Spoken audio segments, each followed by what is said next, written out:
High on a mountain, a fortress of heretics vanished into fire and legend.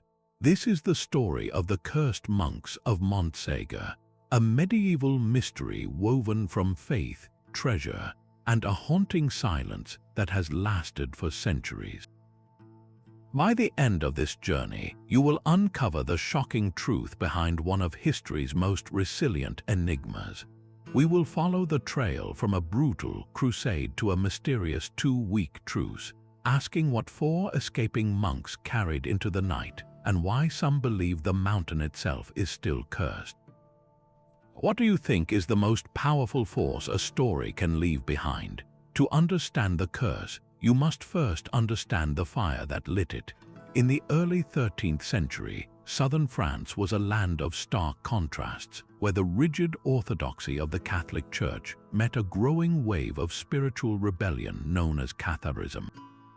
The Cathars, also called the Albigensians, saw the material world as a prison, a creation not of a benevolent God but of a dark, lesser force. They rejected the Church's hierarchy, its sacraments, and its wealth, striving for a life of extreme poverty and purity. To Rome, this was not just heresy, it was an existential threat, a crack in the very foundation of its authority. And so, in the year 1209, Pope Innocent III declared a holy war unlike any other, a crusade not to reclaim Jerusalem but to purify Christian lands. The target was the Languedoc, the heart of Cathar country. The spark became an inferno at the city of Béziers. When the crusading army arrived, the story goes that the papal legate was asked how to tell the faithful Catholics within from the Cathar heretics. His chilling reply was, "Kill them all, for God will know his own." The city was sacked, its population slaughtered without distinction. This massacre set a terrifying precedent, a message written in blood that there would be no mercy. As the crusade rolled on, consuming castles and towns, the surviving Cathars were pushed deeper into the rugged Pyrenees. Their refuge, their final bastion, became a remote mountain fortress called Montsgur. Perched on a rocky peak, it was more than a castle. It was a symbol, the last spiritual capital of a faith under siege. For decades, it stood as a defiant silhouette against the sky, a sanctuary for the perfecti, the Cathar spiritual elite, and a beacon for those fleeing the Crusaders' sword. But that defiance could not last forever. The stage was now set, the players in position for the final, tragic act that would give birth to the legend of the Cursed Monks. Rising over 1,000 feet above the surrounding valleys, Montségur was not a castle built for kings, but a citadel built for survival. Its foundation was a sheer-sided limestone outcrop known as a pog, a natural fortress carved by time itself. To reach it meant a grueling, exposed climb up a single treacherous path, a journey that left any approaching army utterly vulnerable. The Cathars who rebuilt its walls in the early 13th century understood this geography perfectly. They constructed a village for followers at the mountain's base, while the summit held a fortified enclosure and a simple, sturdy keep. From that dizzying height, you could see for miles in every direction, a silent, watchful guardian over the green folds of the Languedoc. This was not a place of lavish courts or great halls. It was a stark, spiritual fortress. Its very inaccessibility made it the perfect sanctuary for the perfecti, the Cathar spiritual leaders who lived lives of austere devotion. Here, far from the world they believed was corrupt, they could pray, teach, and maintain the pure heart of their faith. For the crusading armies below, Montségur was more than a military objective. It was a towering symbol of defiance, a constant reminder that their victory was not yet complete. Its silhouette against the Pyrenean sky became an icon, a beacon of hope for the persecuted and a thorn in the side of an empire. But even the most imposing fortress has a weakness, and it was not in its stone walls but in the patience of those who surrounded it. The siege began not with a thunderous charge but with the slow, methodical grip of a noose. In May of 1243, a royal army of some 6,000 men, a mix of French knights and crusaders, arrived at the base of the mountain. They looked up at the impregnable rock and knew a direct assault would be suicidal. So instead of storming the walls, they settled in for a war of patience, a strategy of starvation. They built their own camp, a small town of tents and wooden structures, and they sealed every known path. The goal was simple: cut Montségur off from the world completely. Inside the fortress, the mood shifted from defiance to grim endurance. Nearly 400 people were trapped on that summit, a mix of around 200 perfecti, the spiritual heart of the Cathar faith, and perhaps 180 soldiers and their families. They had stockpiled food, but no one could have prepared for a 10-month blockade. Winter in the Pyrenees is brutally cold, and the wind that howls around that peak is a knife. The defenders endured freezing temperatures, dwindling rations, and the constant psychological weight of watching the enemy campfires twinkle below, a reminder of the world they could no longer reach. Yet they held on. Their resilience was astounding. They launched daring nighttime raids down the cliffs to scavenge for supplies and harass the besiegers. For months, this strange stalemate continued, a test of wills measured in empty bellies and fraying nerves. The Crusaders, frustrated by the lack of progress, even attempted to build a giant catapult, but the treacherous terrain made hauling its components nearly impossible. This was not the dramatic clash of armies often depicted in stories. It was a slow, grinding struggle against time and isolation. And through it all, the perfecti continued their prayers and rituals, their faith seemingly strengthened by the very suffering meant to break it. The mountain had become both their sanctuary and their prison, and as the seasons turned, the inevitable end began to cast a long, dark shadow over every soul on the summit.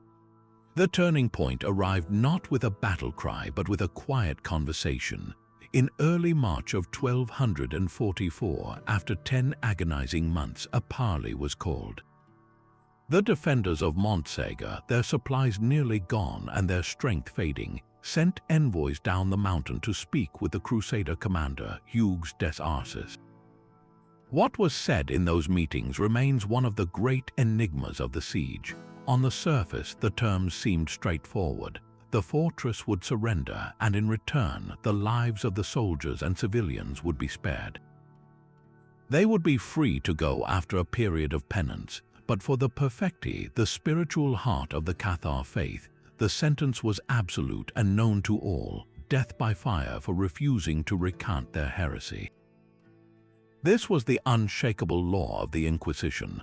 So why, then, did the defenders agree? This is where history blurs into mystery. Some historians suggest a secret promise was made, a final act of mercy. Perhaps the Crusaders, weary of the long siege and respecting the defenders' courage, offered the perfecti a chance to convert at the very last moment, a loophole to save their souls from the flames. Others believed the truce itself was the real prize. The surrender terms included a specific and unusual condition: a full 2-week period of grace before the fortress was handed over. For 2 entire weeks, no one would be harmed. The Crusaders would not enter Montségur, and the defenders could move freely. Officially, this was granted so the Cathars could celebrate their final holy day, the Feast of Easter. But such a lengthy delay was highly unusual in medieval warfare, where a surrendered castle was typically occupied immediately. This strange interlude, this suspended breath between siege and surrender, is the fertile ground where the legend of hidden treasure truly takes root. What could possibly be so important that it required 14 days of frantic, secret activity high on a doomed mountain? Those 14 days of grace were a ticking clock echoing through the stone halls of Montségur. With the terms of surrender agreed upon, a surreal quiet descended on the mountain. The Crusader army waited in their camp below, their swords sheathed, their siege engines still. High above, within the fortress walls, a frantic and secretive activity began. This was not a time for rest or resignation. It was a time for a final, desperate mission. The persistent legend, passed down through generations in the local villages, insists that the Cathars used this precious window not to mourn their fate, but to safeguard the very soul of their faith. They were hiding a treasure, but this was not a hoard of gold coins or jeweled crowns in the traditional sense. The true treasure of the Cathars was knowledge. It was said to include whatever material wealth they had left, perhaps offerings from noble supporters, but far more importantly, it contained their most sacred relics and, above all, their holy texts. These writings held their rituals, their theology, the accumulated wisdom of a spiritual tradition that was about to be physically erased from the earth. The loss of these texts would mean the true death of Catharism, leaving only the distorted version recorded by their enemies. So the story goes that under cover of darkness, a small, trusted group was chosen. They would have known the mountain's secret crevices and hidden caves better than anyone. The most precious items were carefully wrapped, sealed against the damp, and smuggled out of the fortress. This leads to the tantalizing possibility of a secret evacuation, not of people but of ideas.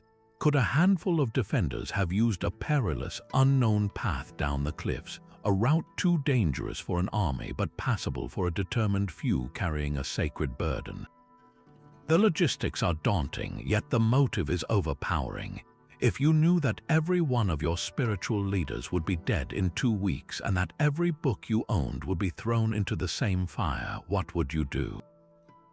You would try to save what could not be replaced. You would bury a seed, hoping that one day, against all odds, it might find the light again. This legend gives a profound purpose to those strange, quiet days. It transforms a military surrender into a spiritual heist, a final act of defiance not with swords but with secrecy. The mountain, which had been their protector for so long, was now asked to become their vault. And as the final day of the truce dawned, the question hanging in the cold Pyrenean air was not just about who would live or die, but about what had already vanished into the silent rock, waiting. The truce ended on a cold March morning. On the 16th day of March 1244, the gates of Montségur finally opened. More than 200 men and women, the perfecti who formed the spiritual core of the Cathar faith, walked out in a solemn procession. They descended the mountain path they had defended for so long, not as prisoners in chains, but as volunteers walking toward a fate they had consciously chosen. They had been offered a final chance to recant, to swear allegiance to the Roman Church and save their lives. Not a single one accepted. Their belief that the material world was a corrupt prison from which their souls would finally be liberated faced its ultimate test. They were led to a wide, open meadow at the base of the mountain, a place that would forever after be known as the Prats dels Cremats, the field of the burned. There the Crusaders had prepared a horrific spectacle.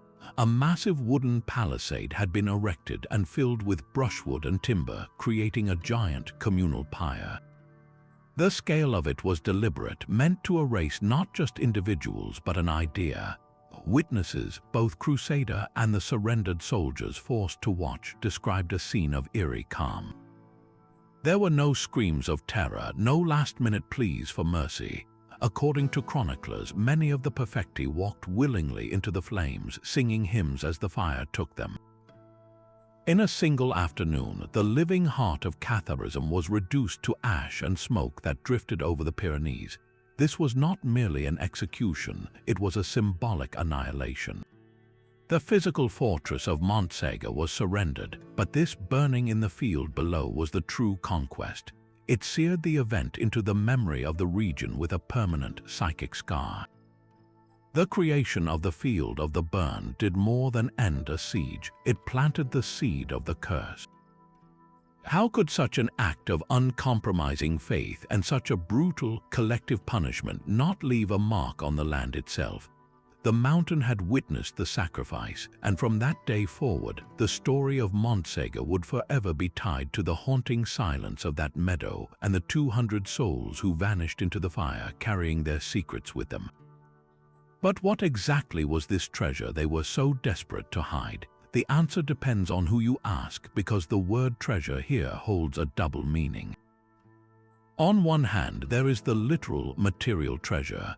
Montségur was the last great sanctuary of the Cathar faith, and for years it had received support from sympathetic nobles across the Languedoc. It is entirely plausible that the fortress held a reserve of wealth, perhaps gold, silver, or precious church vessels donated for safekeeping. This would have been a practical war chest, meant to sustain their community and possibly fund their resistance. Its concealment would have been a logical, strategic move to keep it from funding the very crusade that sought to destroy them. Yet, for a faith that preached the absolute evil of the material world, this kind of treasure feels almost contradictory. Which leads us to the second, far more compelling possibility, the spiritual treasure. This was not gold but knowledge. The true heart of Catharism lay in its secret rituals and its sacred texts, writings that presented a version of Christianity utterly different from Rome's. The loss of these scriptures would be a catastrophic final blow, ensuring that only their enemies' accounts of their beliefs would survive. Some legends go even further, suggesting that among these hidden items was the most famous relic of all, the Holy Grail itself. This connection was popularized centuries later by authors like the German Otto Ron in the 1930s.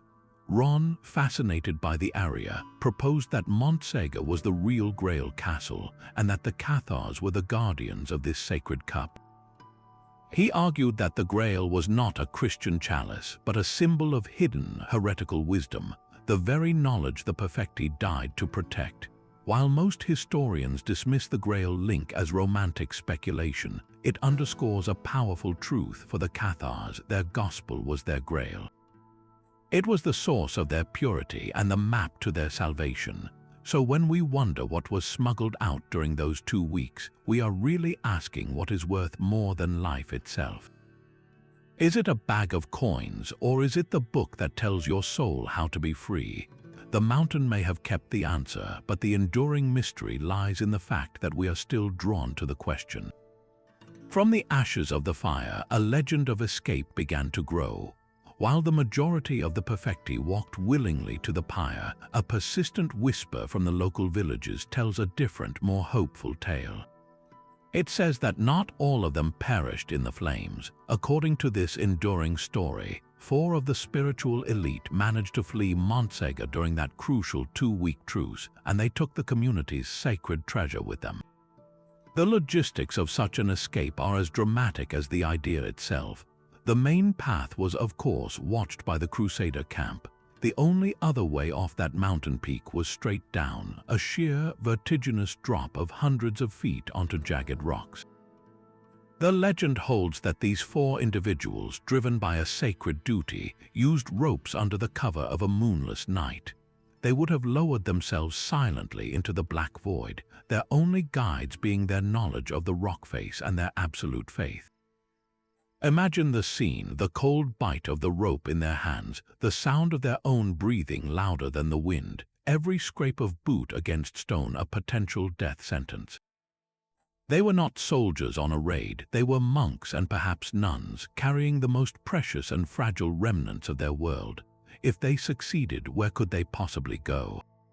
The most likely sanctuary lay in the labyrinthine landscape surrounding the mountain, a region known as the Sabbats.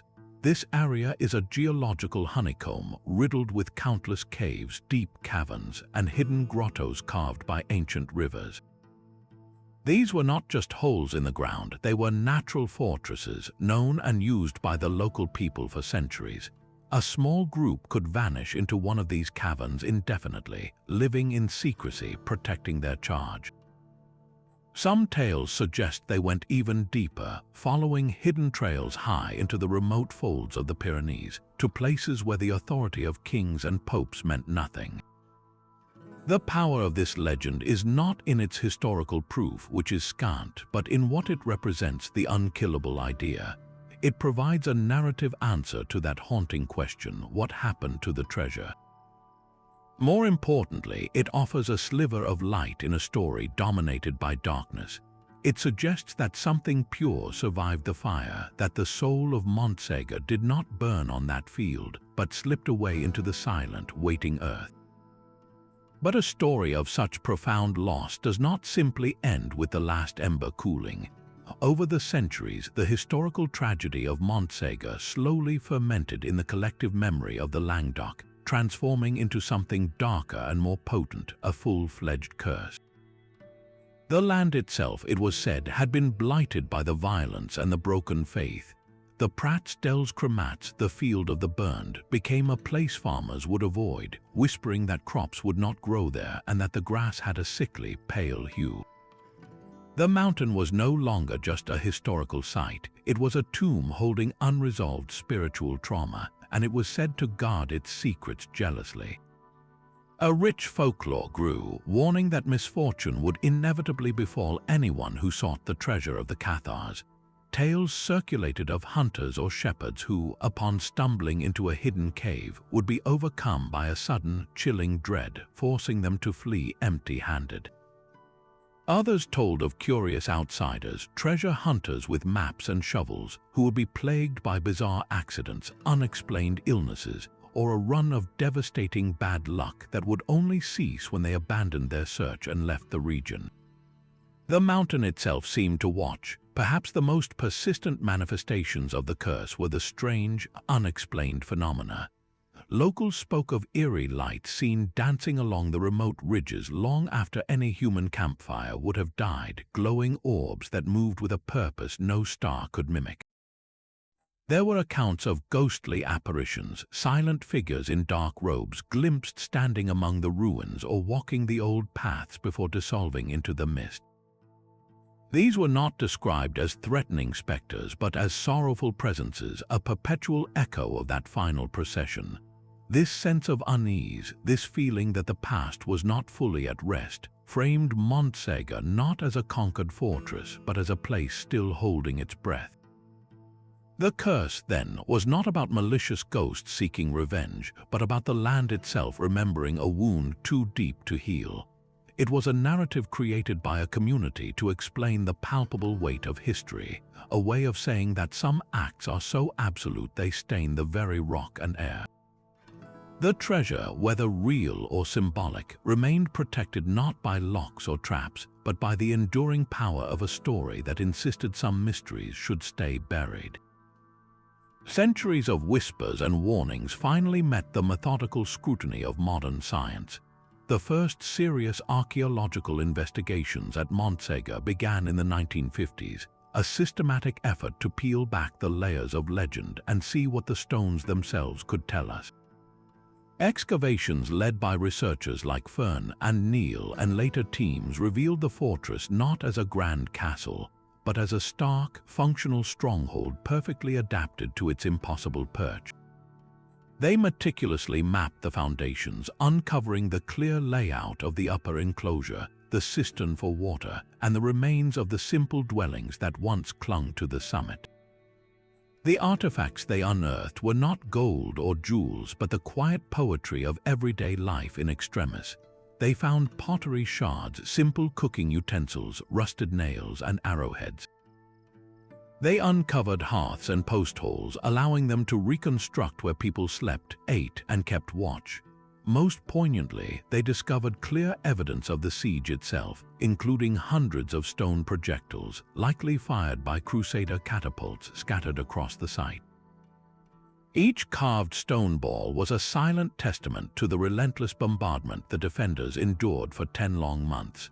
These findings gave a human scale to the tragedy, transforming the mountain from a mythical symbol back into a place where real people lived, fought, and faced an unthinkable choice. Yet, for all this invaluable historical insight, the excavations also delivered a decisive verdict on the most tantalizing part of the legend. No hidden treasure chamber was discovered. No chest of gold or silver was buried beneath the flagstones.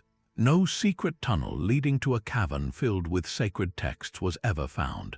The archaeology proved the reality of the siege and the life within the walls, but it left the core mystery completely intact, even deepening it. The material proof simply was not there. This absence is itself a powerful piece of the puzzle. It forces us to ask, if the treasure was not hidden within the fortress itself, then where did it go?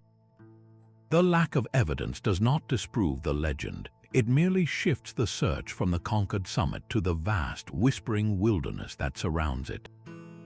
The mountain gave up its history but guarded its secrets just as fiercely as the stories always said it would. The mountain's silence was broken by a discovery far stranger than any chest of gold. Scattered across the rocky landscape surrounding Montségur, explorers and archaeologists began to document a series of peculiar, man-made cavities carved directly into the living rock. Locals had long known of them, calling them simply the Cathar holes. These are not grand caverns, but small, carefully formed niches, often just large enough for a person to crouch inside. Some are isolated, hidden beneath overhangs or nestled among boulders. Others appear in clusters, like a row of silent stone sentinels gazing out from the cliffs. Their very existence is a tangible puzzle left behind by the people of the mountain, and their purpose has become a key piece of the enduring mystery.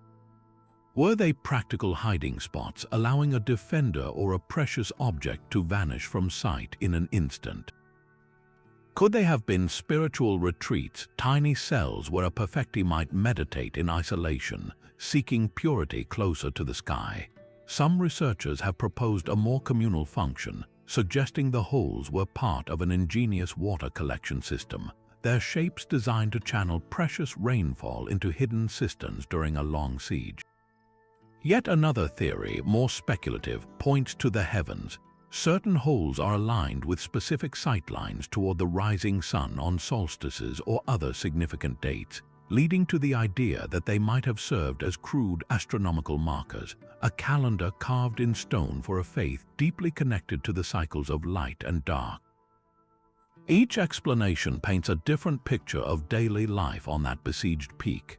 The hiding place theory directly feeds the treasure legend, offering perfect, ready-made vaults just footsteps from the fortress walls.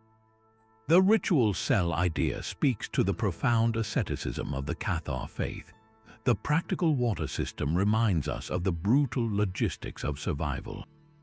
But the truth is, no single answer fits all the holes. This ambiguity is what makes them so compelling. They are a physical riddle that refuses to be solved, a permanent part of the landscape that actively fuels speculation. Every new theory about secret activities, from safeguarding relics to conducting clandestine ceremonies, finds a potential home in these empty stone rooms. They are the mountain's unanswered questions carved in rock, waiting just outside the ruins of the fortress that could not hold. The silent stones of Montségur would not rest for long. By the 19th century, a new kind of pilgrim began to ascend the mountain, one armed not with swords, but with romantic ideals and a thirst for hidden meaning. The story of the Cathars was rediscovered and dramatically reshaped, transforming from a regional tragedy into a powerful symbol for movements far removed from its medieval origins. This revival began with the passionate work of a French historian and poet named Napoleon Peyrat. In the 1870s, Peyrat published a monumental history of the Albigensians, a work that was less a dry academic record and more an epic poem in prose. He painted the Cathars as noble, enlightened heroes, pure spiritual warriors cruelly crushed by a corrupt and bloodthirsty church. He gave the characters grand, tragic arcs, and he placed Montségur at the center of this new mythology as a sacred citadel of light. It was Peyrat who popularized the now famous legend of the 4 escaping monks and the hidden treasure, weaving local folklore into the historical fabric. His work was a sensation, capturing the imagination of a Europe increasingly fascinated by mysticism, the occult, and the search for lost, purer wisdom. Montségur was no longer just a ruined fortress. It was reborn as a Grail castle in the public mind, a beacon for those disillusioned with the modern industrial world. This romantic vision set the stage for a far more sinister chapter, where the mountain's legend would be twisted to serve a dark and terrifying ideology. The most fateful pilgrim to follow this path was a young German writer and amateur historian named Otto Rahn. Deeply influenced by Peyrat's romantic history and by his own fascination with medieval Grail lore, Ron became convinced that Montségur was the real-world location of the Grail castle, Montsalvat, from the German epic Parzival. He traveled to the region in the early 1930s, exploring the caves and ruins with a mystic's fervor. In 1933, he published his book Crusade Against the Grail.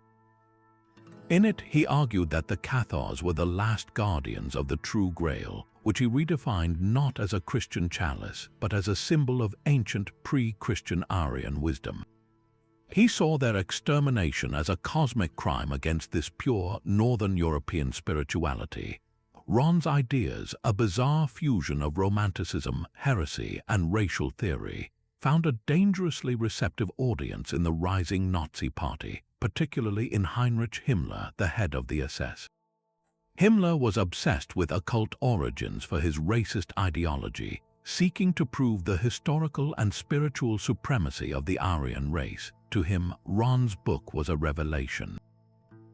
Here was a scholarly-looking link between a heroic, persecuted people and the ultimate sacred relic, all set against a corrupt establishment which the Nazis easily mapped onto their own enemies. Otto Ron was recruited into the SS, and his research was given official backing. The mountain that had witnessed a medieval inquisition now became an object of fascination for a modern one. Himmler even authorized expeditions to the Languedoc, where SS units, guided by Ron's theories, allegedly combed the caves around Montségur, searching for physical evidence of the Grail or Cathar treasure to legitimize their regime. This dark patronage came at a cost for Ron himself, whose personal life unraveled under the pressure, leading to his mysterious death in the mountains in 1939, a final, tragic echo of the lost souls he sought. The Nazi appropriation of Montségur's story adds a chilling, modern layer to its curse, proving that legends are not just about the past, but are weapons that can be seized and reshaped by those in the present. This sinister interest was not a passing curiosity, it was an official state mission. The organization tasked with this quest was the Onanub, a name meaning ancestral heritage. Founded by Heinrich Himmler, this was the SS's dedicated research branch, but its goal was not objective science. It was a factory for manufacturing a mythical past, a pseudo-scholarly unit whose sole purpose was to scour the globe for archaeological and historical evidence that could justify Nazi racial ideology. They sought proof that a master Aryan race was the source of all human civilization, from the Himalayas to the Arctic, and in the story of Montségur, they believed they had found a crucial piece of their puzzle. To the thinkers of the Onanub, the Cathars were not heretical Christians. They were reinterpreted as a pure Germanic tribe holding fast to an ancient sun-worshipping religion, a last bastion of Aryan spirituality against the corrupting influence of Semitic Christianity represented by Rome. Their tragic end was framed as a racial martyrdom. Therefore, the treasure they hid was not merely religious, it was racial, the sacred proof of this superior lineage. The ultimate prize, of course, was the Holy Grail, which Otto Ron had theorized was not a cup but a stone of wisdom, a physical embodiment of this lost Aryan knowledge. Possessing it would grant the Nazi regime not just a symbolic victory, but what they believed would be literal, supernatural power. So in the summer of 1943, as war raged across Europe, a team from the Onanub arrived at the quiet village below Montségur. Their expedition was a blend of absurd fantasy and chilling bureaucracy, armed with official permits and a conviction that they were on the verge of a world-altering discovery. They meticulously explored the caves and tunnels in the area, digging where their theories directed. The local people watched, bewildered, as these uniformed foreigners treated their mountain like a sacred German relic. The timing of this visit created an echo that still sends a shiver down the spine. 1943 marked exactly 700 years since the beginning of the final siege of Montségur. For a regime obsessed with occult symbolism and cyclical history, this was not a coincidence, it was a sign. They saw themselves as the spiritual inheritors of the Cathar cause, arriving on a cosmic schedule to reclaim what was rightfully theirs and reverse an ancient wrong. Of course, they found nothing. No grail, no archives, no hidden trove of Aryan artifacts emerged from the Pyrenean rock. The mountain yielded only its enduring silence. This failed quest, however, cemented Montségur's modern legend. It demonstrated that the story had evolved into a powerful mirror, capable of reflecting the darkest desires of those who sought it. The curse, it seemed, could also manifest as a form of poetic justice, leading the most arrogant of searchers on a futile chase, leaving them empty-handed while the mountain's true secret, whatever it may be, remained forever out of reach. The legacy of the Onanub left a strange and troubling shadow over the mountain, yet the desire to find its secret did not fade with the fall of the Third Reich. It simply changed form.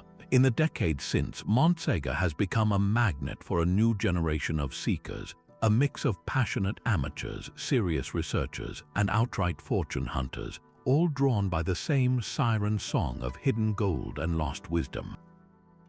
Their methods, however, have evolved from shovels and intuition to include the tools of modern science. Some have scanned the rocky slopes with ground-penetrating radar, hoping to detect the hollow signature of a hidden chamber beneath the soil. Others have employed magnetometers, searching for anomalies that might indicate buried metal. There are even those who swear by the ancient practice of dowsing, using rods or pendulums to seek out unseen energies or underground water, believing the treasure's spiritual resonance can be felt if not seen. Each technological approach reflects a different interpretation of the legend itself. Is the target a physical chest, or is it a more elusive, perhaps even metaphysical, presence? Among the most notable figures in this modern hunt was a French archaeologist named Fernand Neil, whose meticulous excavations in the mid-20th century we mentioned earlier. While Neil was a scientist, not a treasure hunter, his work was fundamentally a search for truth, and he openly hoped to solve the mystery. More recently, authors and independent researchers have spent years poring over medieval texts and local folklore, cross-referencing clues to pinpoint potential hiding places in the vast network of caves. Yet for every serious investigator, there are dozens of weekend adventurers armed with little more than a printed map from a sensational book and a dream. The mountain endures them all, its silence unbroken. This ongoing activity, however, raises serious legal and ethical questions. Montségur is not just a scenic hill, it is a classified historical monument, a protected archaeological site. Digging without permission is not just reckless, it is illegal, a destruction of context that can erase more clues than it uncovers. Every unauthorized hole dug in the dark of night is a potential crime scene, vandalizing a page of history that belongs to everyone. The local authorities are constantly vigilant, but the terrain is vast and remote. This tension between passionate curiosity and preservation is a key part of the story now. The very fact that people continue to risk fines and frustration, that they still invest time, money, and hope into this centuries-old puzzle, is the ultimate proof of the legend's power. It demonstrates that the real treasure of Montségur may not be gold or a grail, but the story itself, an engine of endless wonder that compels us to keep looking, to keep questioning what might still lie sleeping in the heart of the mountain. Perhaps the most compelling clues are not buried in the earth, but written in light across the sky. A startling discovery emerged from careful observation of the ruins themselves. The fortress of Montségur is precisely oriented. On the morning of the winter solstice, the shortest day of the year, the rising sun aligns perfectly with the narrow slit windows of the eastern wall, casting a beam of light that would have pierced the heart of the stronghold. This is not a random accident of medieval architecture. Such a precise alignment requires deliberate planning and a sophisticated understanding of the sun's annual journey. For some researchers, this solar alignment is a cosmic fingerprint, a sign that the mountain was sacred long before the Cathars ever sought refuge there. They point to ancient pagan sites across Europe, from Stonehenge to Newgrange, which are famously aligned with solstice events. This suggests Montségur may have been a holy place for millennia, a natural temple chosen by the Cathars precisely because of its existing spiritual power. The theory connects the Cathars to older, earth-based traditions, perhaps even a form of sun worship that saw the winter solstice not as an ending, but as a rebirth of light, a powerful symbol for a faith that believed the soul's ultimate goal was to escape the darkness of the material world. If this alignment was intentional, it transforms the fortress from a mere military outpost into a giant celestial calendar. It implies the defenders were not just watching for crusaders on the horizon, but for the sun's return in the depths of winter. This astronomical knowledge opens a tantalizing line of speculation. Could such precise alignment serve as a map? If the solstice sunrise marks one sacred axis, might other solar or stellar events, like the summer solstice sunset, point toward specific features in the landscape, perhaps toward the very caves or hidden chambers where their treasure was secreted away?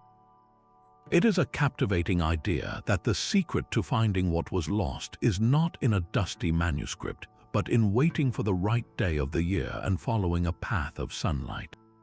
This solar theory adds a profound layer of meaning to the legend. It suggests the treasure was not hidden in a random hole, but placed within a sacred geometry, a ritual landscape where mountain, sky, and belief were all part of a single interconnected design.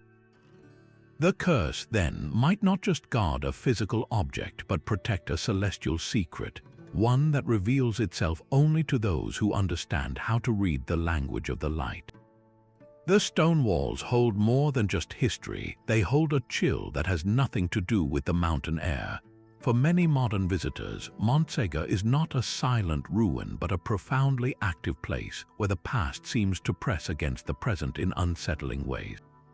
The most common report is not of a visual specter, but of a feeling, a sudden and overwhelming sense of being watched by something unseen.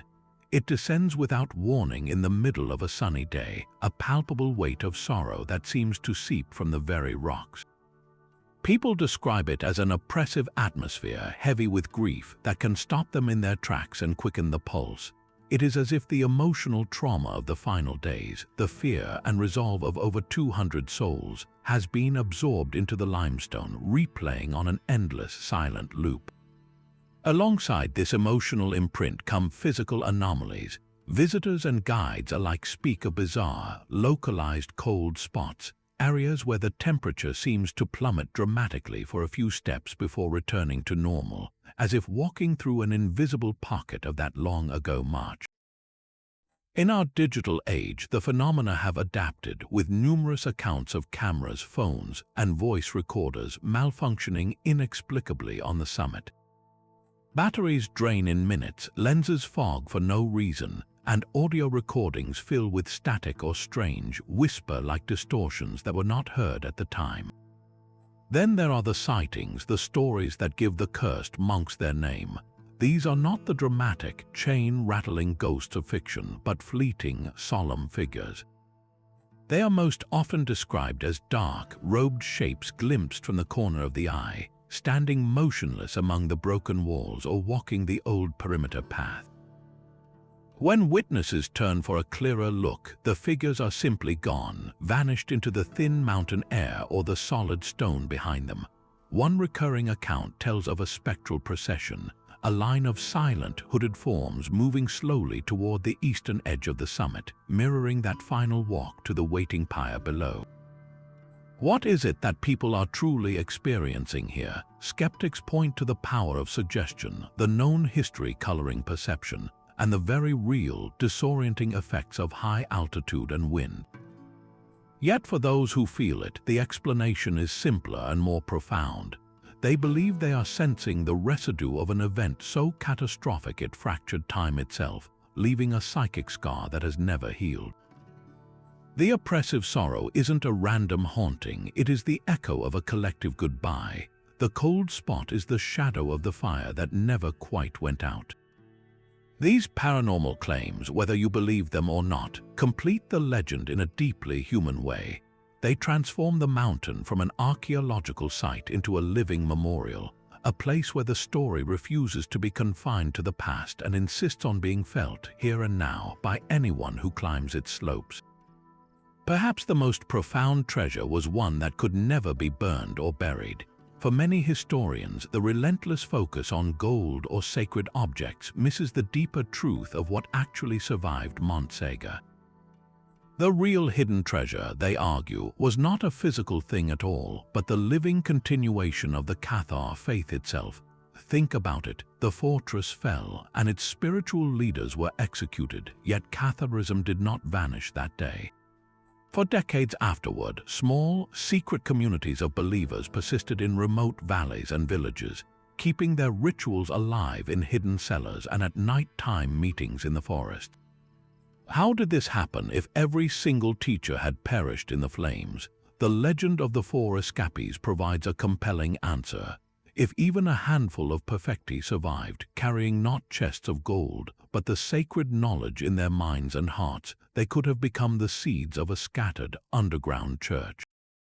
Their treasure was the memory of their prayers, the steps of their ceremonies, the quiet comfort of their beliefs. They carried it within them, and they passed it on by whisper and example.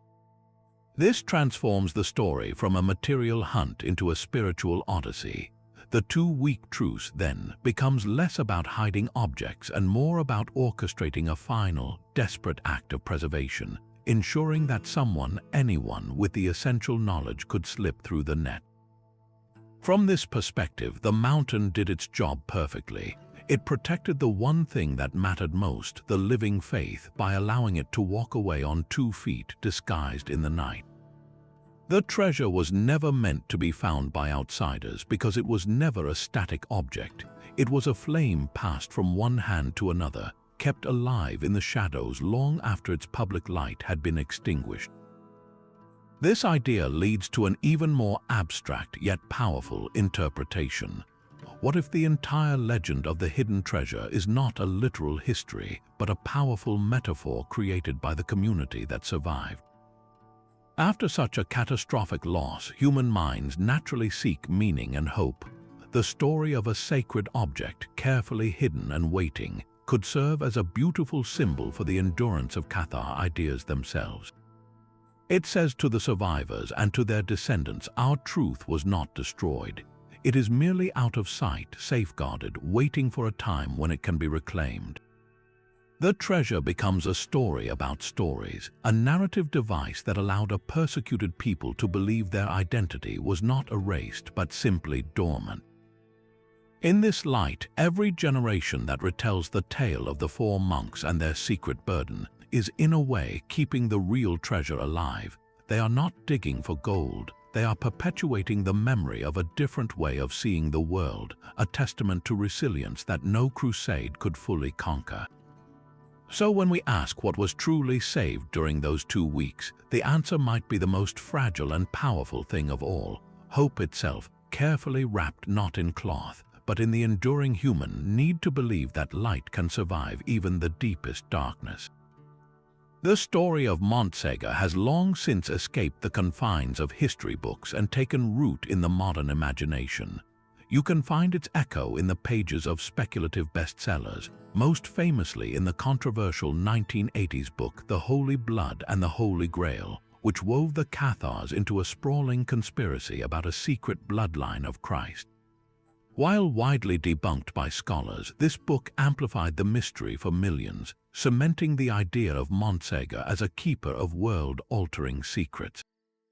The mountain's tragedy resonates in music as well, from haunting French folk ballads that recount the siege to the powerful chords of heavy metal bands who see in the Cathars the ultimate symbol of rebellion against oppressive authority. These artistic interpretations are not just footnotes, they are active forces that continually reshape what the cursed monks mean to us today. They transform a medieval event into a modern myth, a versatile symbol of lost purity, hidden knowledge, and tragic resistance. But perhaps the most impactful translation of this legend for a new generation has occurred in the realm of interactive storytelling in video games. The blockbuster Assassin's Creed series, known for weaving historical settings into its narratives, dedicated a significant portion of its 2014 title, Assassin's Creed Unity, to Montségur. In the game, players don't just hear about the siege, they explore a meticulously recreated digital version of the fortress. They climb its walls, navigate its ruins, and uncover a plot where a powerful artifact, a precursor to the mythical Apple of Eden, is hidden within the mountain. The game's lore explicitly links the Cathars to an ancient pre-human civilization, framing their treasure as advanced technology mistaken for divine relics. This portrayal is a fascinating evolution of the legend, swapping spiritual wisdom for sci-fi gadgetry but keeping the core idea intact, that Montségur guards a secret powerful enough to change the world. For players who may never read a history text, this becomes their primary encounter with the story, shaping their perception of the cursed monks as guardians in a timeless shadow war. Each book, song, and game acts like a prism, refracting the original historical light into new and sometimes startling colors. They ask us not just what happened, but what the story can become, proving that a legend's true power lies in its endless capacity for reinvention.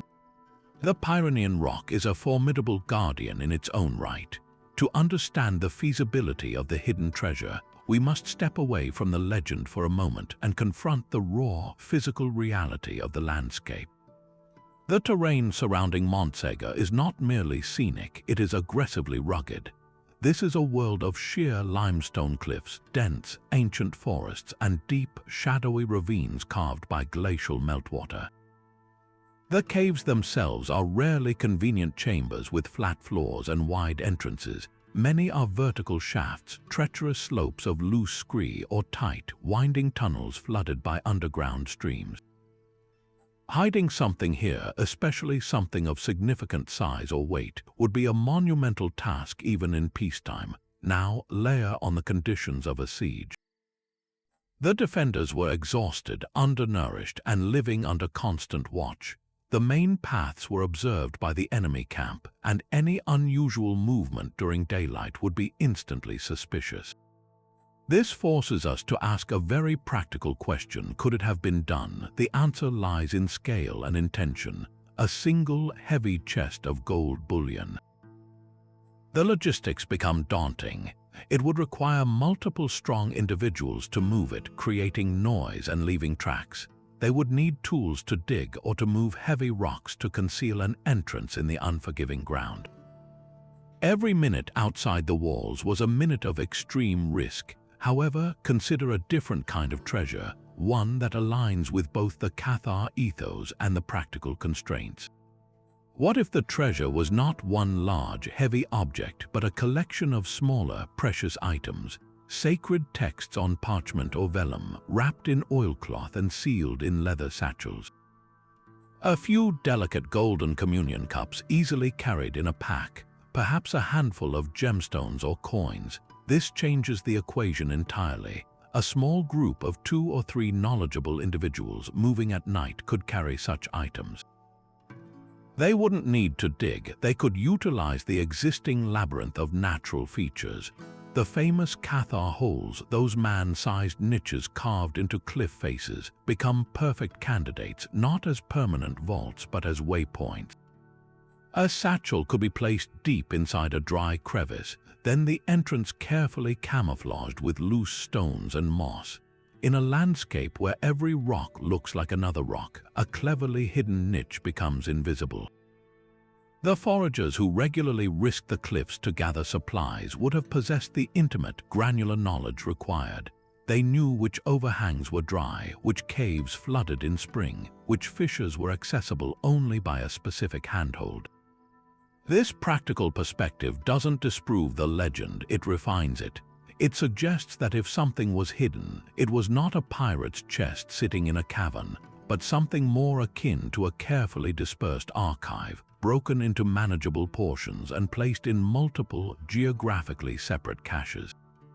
This strategy of dispersion would have been both a practical necessity and a spiritual safeguard, ensuring that even if one cache was found, the whole would not be lost. The mountain's brutal topography, then, shifts from an obstacle to an accomplice. Its very difficulty provided a security system that no lock could ever match, turning the act of hiding into a final, silent sacrament performed by a few faithful souls against the looming shadow of the fire. That whispered escape opens a door into an even deeper mystery. If those few perfecti truly slipped away into the night carrying the embers of their faith, what became of them? The legend does not end at the edge of the cliff. It follows them into the shadows of history, suggesting they did not merely hide but planted seeds. One persistent theory claims the escapees fled deep into the most remote folds of the Pyrenees, to valleys so isolated that the outside world could not follow. There, in hidden hamlets or perhaps even in the vast cave network of the Sabbats region, they are said to have founded secret, self-sufficient communities. These would not have been public churches but private households where the Cathar rites were performed behind closed doors, and the dangerous knowledge was passed down in whispers from parent to child, a faith preserved like a fragile underground spring. Other stories send them on a far longer journey across the Alps into the Lombardy region of northern Italy.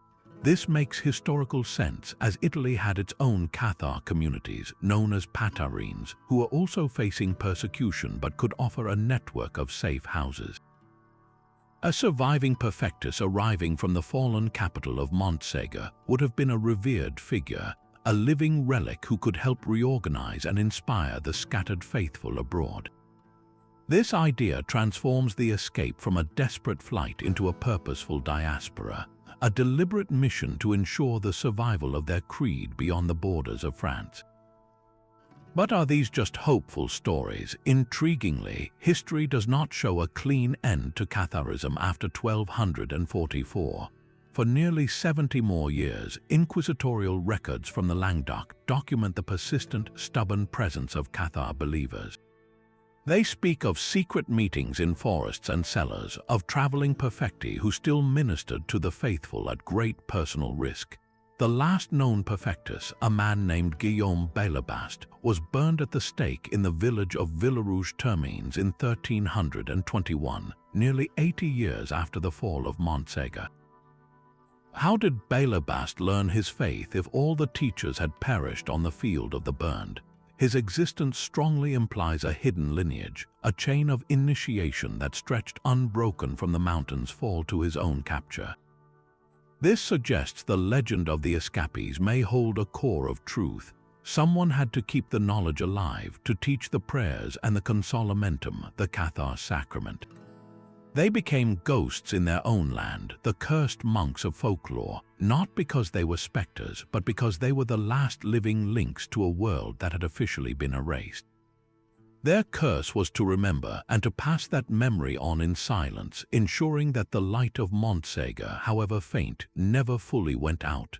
The mountain's tragedy did not fade into the past, it crystallized into a symbol. For the people of the Languedoc, the region historically known as Occitania, Montségur is far more than an archaeological site. It has become a foundational story of their cultural identity, a memory of a time when their land had its own distinct language, customs, and spiritual paths, long before it was fully absorbed into the Kingdom of France. The Albigensian Crusade was not just a religious war, it was also a brutal campaign of political and cultural conquest from the north.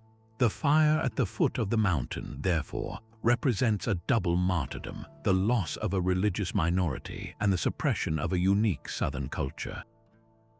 The Occitan language, the Languedoc, was the tongue of the troubadours and of the Cathars themselves, and its gradual decline is often linked to the Crusade's crushing centralization. In this light, the defenders of Montségur are remembered not merely as heretics, but as the last guardians of Occitan autonomy, making a final stand against an overwhelming force that sought to homogenize their world. This powerful symbolism has been embraced by modern regionalist movements. For activists seeking to preserve or revive Occitan language and culture, the mountain is a potent emblem of resistance. Its silhouette appears on flags, posters, and literature, a constant reminder of a history of resilience. Annual gatherings and cultural festivals in the region often invoke its name, framing the continued use of the Occitan language as an act of defiance, a way of ensuring that the voices silenced on the field of the burned are not forgotten. The story provides a deep historical root for contemporary discussions about regional identity, decentralization, and the value of cultural diversity within a larger nation. It answers the question of why this history still matters with a simple, powerful statement: because we are still here. Beyond politics, Montségur has also become a different kind of pilgrimage site. Every year, people from all walks of life and myriad beliefs make the steep climb to the summit. For some, it is a secular act of remembrance, honoring the principle of religious freedom and the courage of conscience. They stand in the ruins and reflect on the universal cost of intolerance, seeing the Cathars not as doctrinal figures but as human beings who chose their faith over their lives. For others, particularly those drawn to alternative spiritualities, the mountain is a sacred space, a monument to spiritual independence and a connection to a purer, lost form of Christianity. They come to meditate, to feel the energy of the place, and to pay silent homage to what they see as a lineage of Gnostic wisdom that was violently interrupted. This modern pilgrimage is a testament to the story's enduring emotional and ethical power. The mountain no longer shelters perfecti, but it gathers seekers, each finding their own meaning in the stones and the sky. It has transformed from a fortress under siege to an open sanctuary for reflection, proving that a place of ending can also become a place of perpetual beginning. The legacy of the cursed monks, then, is not locked in a hidden cave, but alive in the footsteps of every visitor who climbs the path, looks out from the summit, and carries a piece of the story back down into the world. Yet for all its power, the legend of Montségur is woven with threads that may not be historical. To truly understand what happened, we must gently separate the probable from the purely possible, the documented event from the dazzling folklore that grew around it. Let's begin with the most tantalizing claim, the vast material treasure. While it is logical that the fortress held some valuables, the idea of a king's ransom hidden in the mountain faces a significant historical silence. No chronicler from the siege, neither crusader nor sympathizer, ever mentions a treasure being sought after the surrender. The official records of the Inquisition, which meticulously catalogued heretical property for confiscation, show no great missing fortune linked to Montségur. If a massive hoard of gold had vanished, it would have created a paper trail of frantic searches and official inquiries that simply does not exist. This absence suggests that any wealth was likely modest, perhaps enough to sustain the community, but not the mythical cache of later stories. The legend's scale seems to have inflated over centuries, transforming practical resources into a symbol of all that was lost. Then there is the connection to the Holy Grail, a link that feels inevitable yet is historically tenuous. The Grail, as a central object of quest literature, emerged in medieval romances like those of Chrétien de Troyes in the late 12th century. These were works of courtly fiction, not theological texts. The Cathars, who rejected most material symbols and the sacrament of the Eucharist, would have had little doctrinal use for a sacred chalice.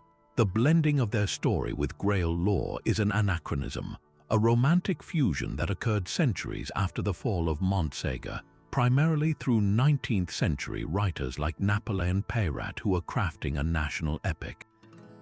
They saw in the Cathars' tragic purity a perfect embodiment of the Grail's spiritual ideal, and so the two legends were merged. This does not make the connection meaningless, but it reframes it.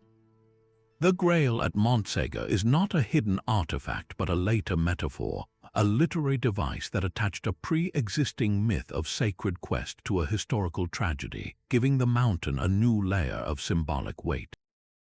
This pattern of later embellishment also explains the pervasive idea of the curse. Immediately after the siege, the dominant narratives were of military victory and religious purification. The haunting atmosphere and tales of misfortune attached to the mountain appear much later, flourishing in the 19th and 20th centuries alongside the Gothic revival and the new fascination with the occult.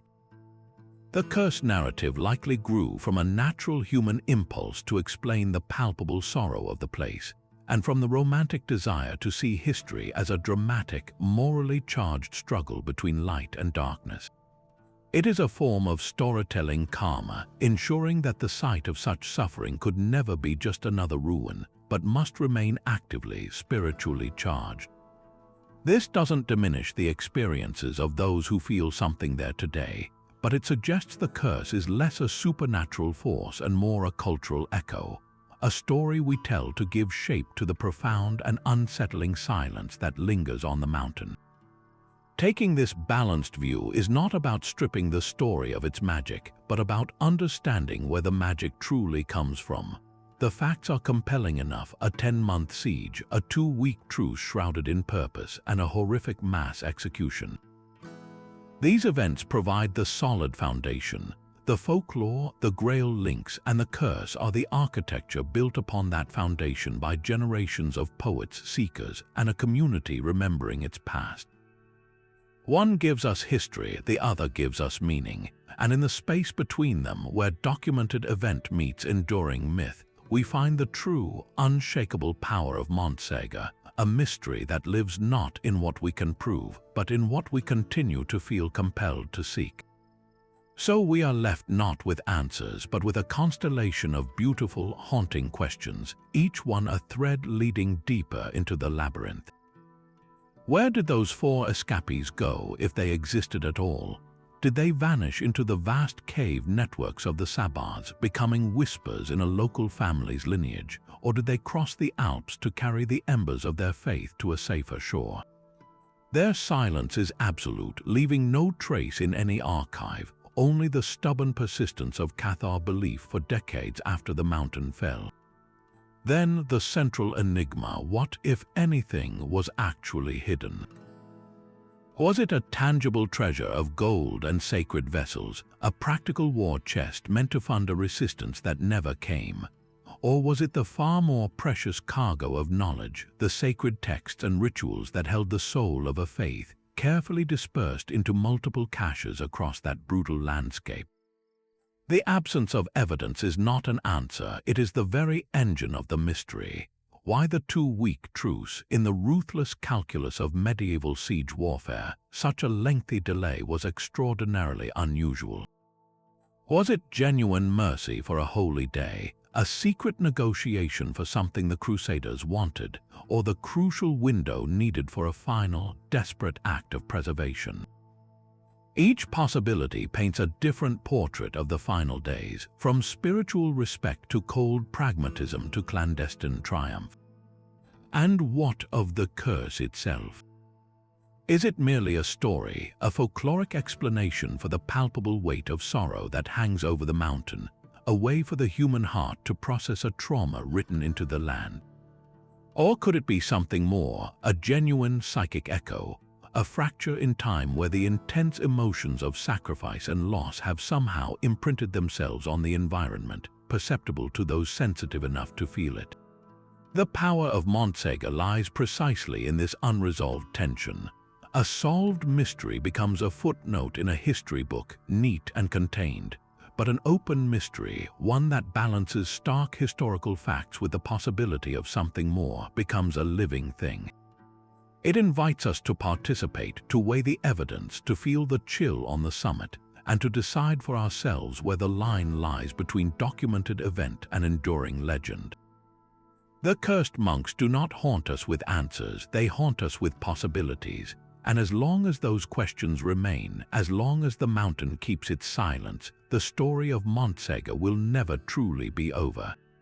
From the flames of the field of the burn to the silent stone of the summit, the journey of Montségur is an epic woven from countless threads, It is a tapestry where historical fact and enduring legend are inseparably intertwined, each giving strength and color to the other. We began with a brutal crusade and a 10-month siege, a stark military event recorded in chronicles. We witnessed the haunting mystery of a 2-week truce, a pause in history that screams with purpose. We felt the weight of the final sacrifice where faith met fire in a meadow below, and from that ash we followed the legend as it grew, transforming into tales of escape, of hidden treasure, of celestial alignments, and of a curse that guards the mountain's secrets to this day. This story captivates because it offers us everything: the tragedy of a lost world, the thrill of a possible treasure hunt, the chill of the supernatural, and the profound human questions about faith, sacrifice, and memory. It is not a single mystery, but a nesting doll of enigmas, each one inviting us to look deeper. The fortress ruins are not just a monument to what was destroyed, but a beacon for what might still remain, hidden in the landscape or carried in the heart. So we arrive at the final, personal question, the one that has echoed for centuries.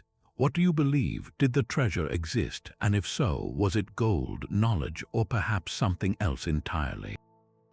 Did the 4 monks escape, seeding a hidden faith that flickered on in secret, or are they a metaphor for hope itself? The mountain will not give its answer. That silence is its greatest gift to us because it means the story is not finished. It belongs to you now. Share your theory in the comments below. Tell us what you think became of the cursed monks and their sacred charge. And if you want to join more journeys into the shadows of history, subscribe for deep dives into the world's greatest medieval mysteries. The past is waiting.